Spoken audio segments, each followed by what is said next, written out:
What's up, hoochie mamas and hoochie daddies?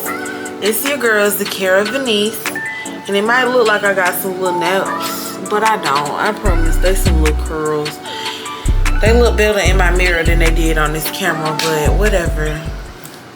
Y'all got me here live, raw, and living color.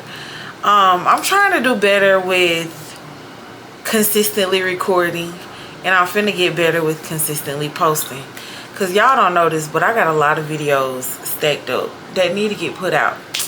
So anyway, I was just sitting here thinking, and y'all, me and my mama, we talk about some of everything.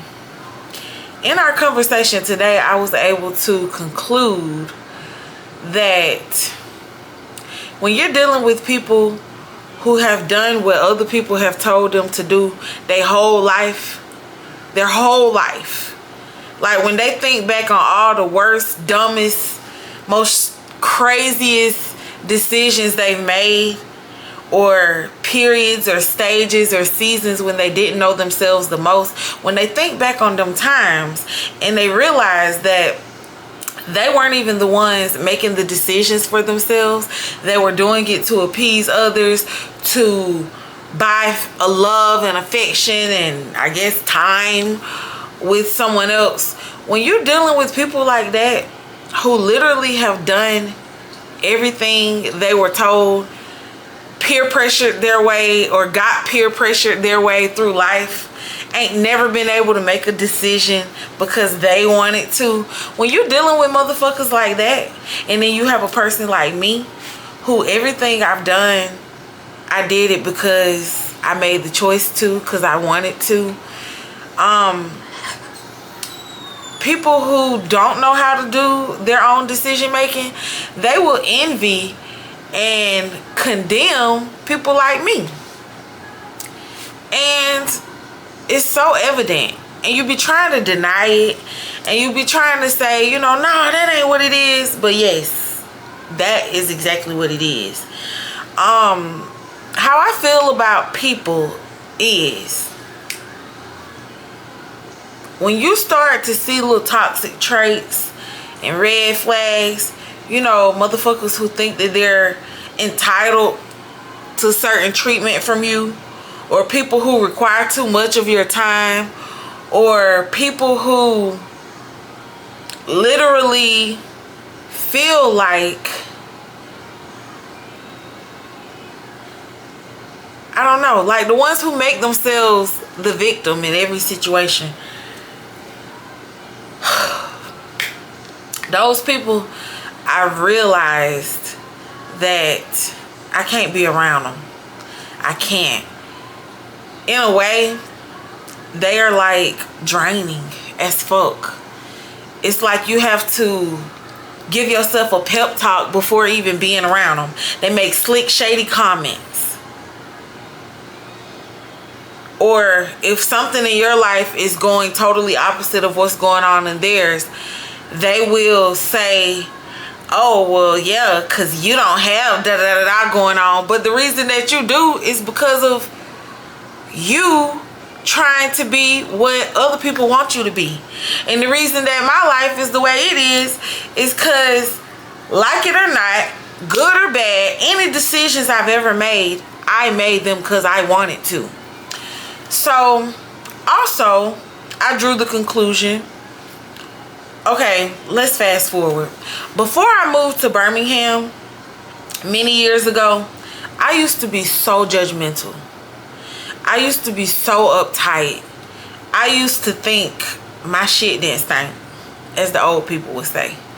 I used to think that I was better than damn near anyone around me just because I was a virgin, just because I didn't have children young, just because I came from, you know, some pretty good families that made sure I had everything I needed and a little bit of what I wanted.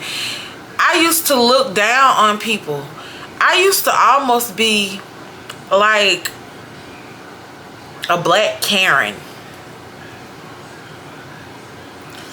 And I'm not gonna lie, if I would have met who I was back then, today, If present me would have met that hoe, I would have to beat her ass a few times.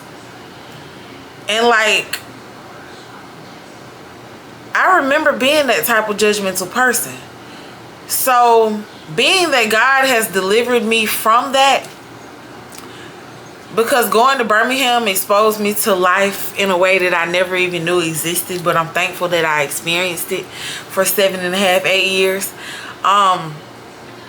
Once God got rid of that judgmental, turning my nose up at people version of me, I was able to see life so much more clearly. I was able to appreciate just being black, just being me. And because I'm so pro-black and I'm so anti-judgmental, I get annoyed when I'm around people who are.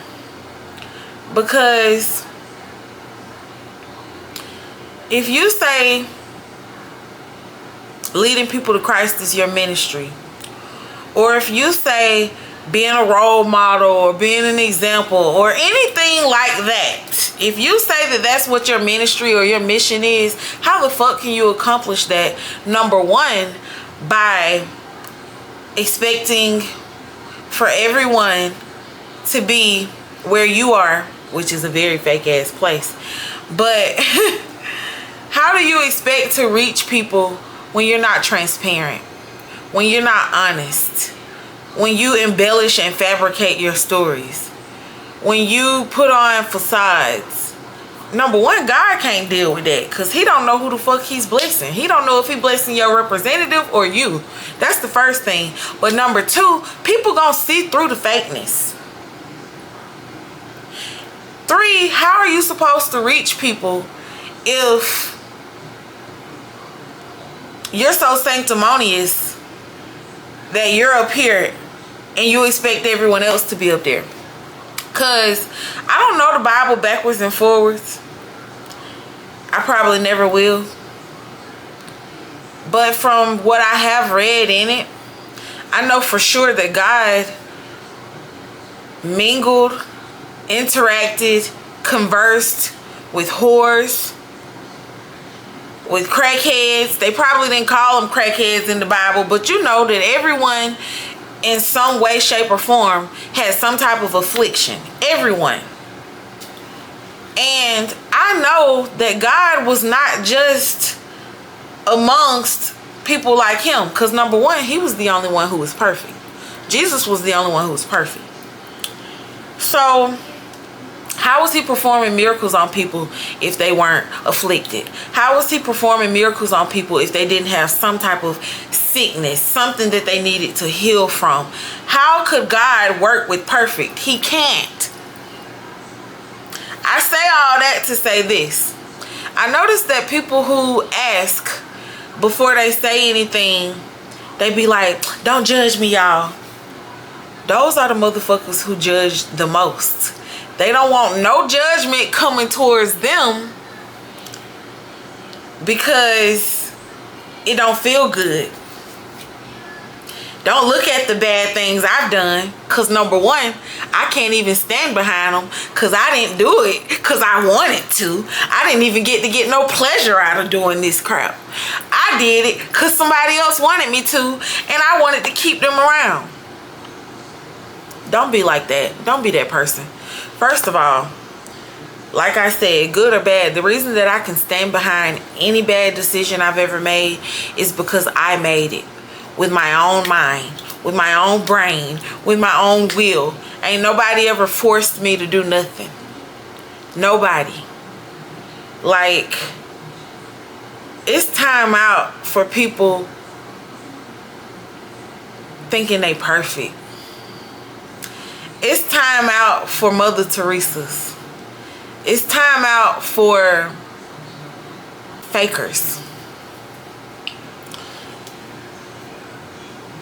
The facades that we put up, and when I say we, I'm talking as a human race, because honestly, in my real life, I can't really say I put up a facade. I might not tell you all my business, but if I'm telling you a story, I'm damn sure not embellishing details. I'm not fabricating it. Like, let's just say, for instance, people are telling their stories of deliverance, or people may just be telling a part of their life story.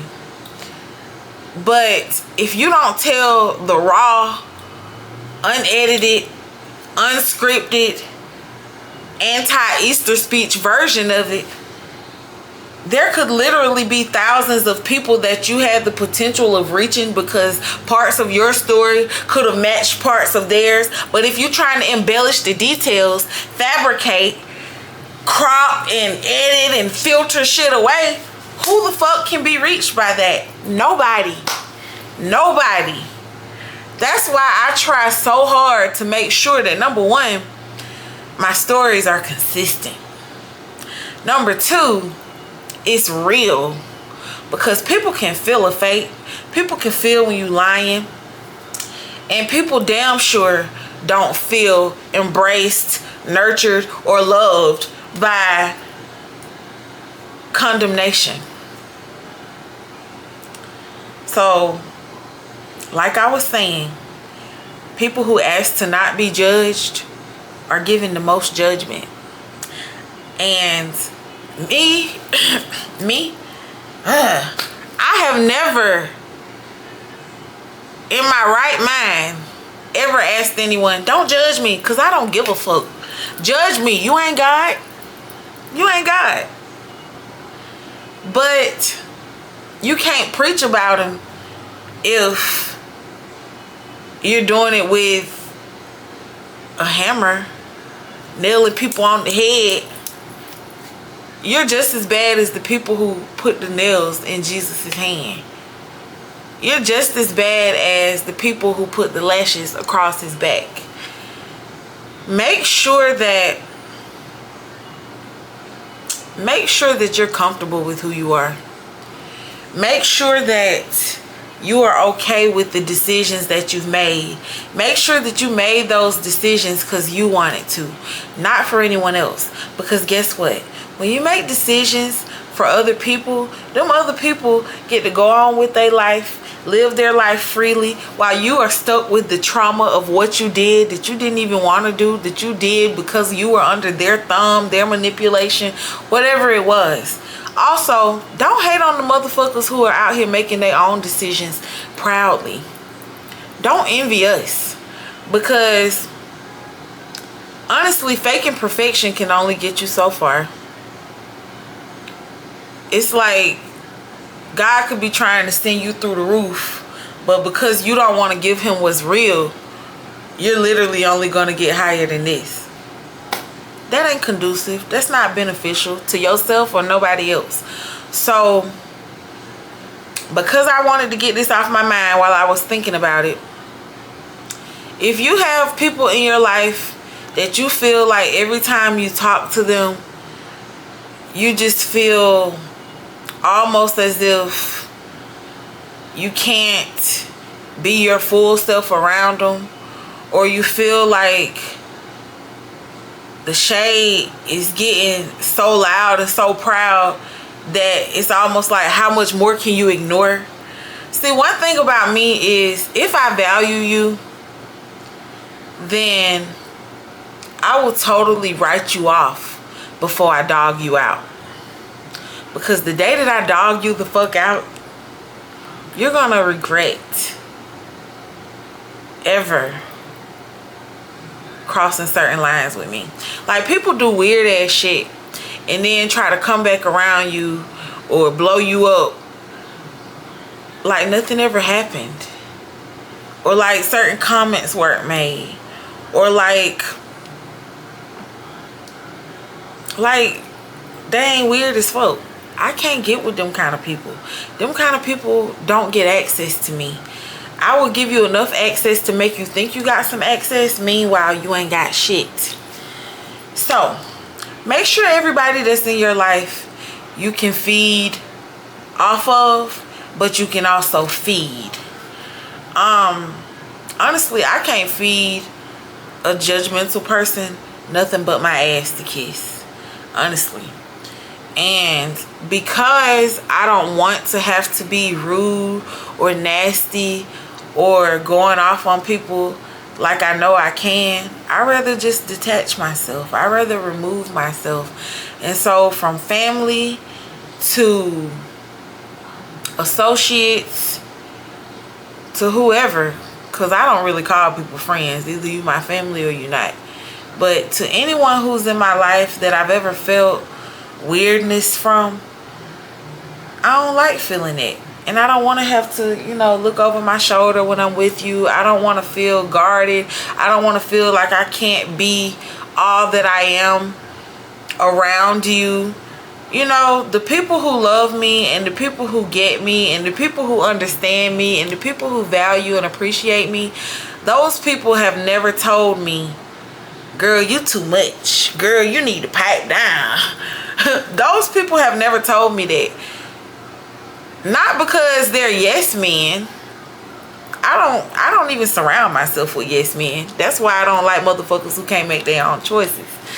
But the people who know me and love me the most, the reason they never tell me that I'm too much for them is because they've taken the time. They've spent the years.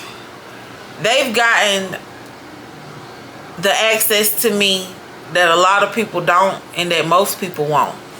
And because they know me and they've taken the time to learn me, they can appreciate me for all that I am.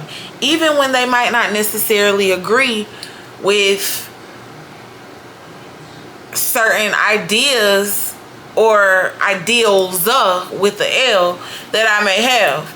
You know, one thing about me is fundamentally, I'm going to say this one last thing and I'm going to end this video.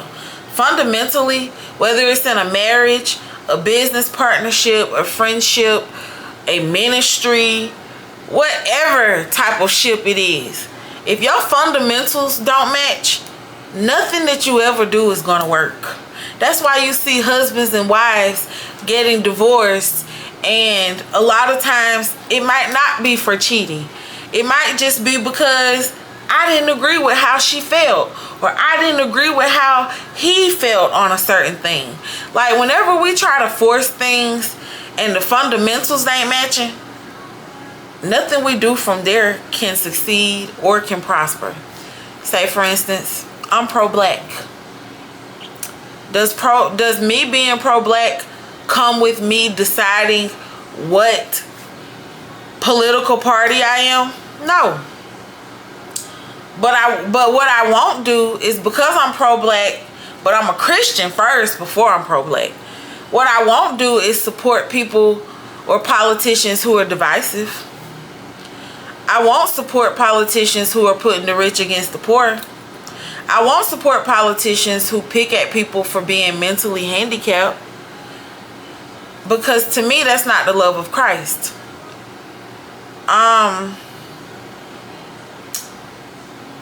Yeah, and also let's compare other fundamentals. That's just like if a woman is Christian and they decide to marry a man who's Catholic or Muslim. Somewhere along the lines, you are going to be so unhappy that there's going to be a train wreck. Because why?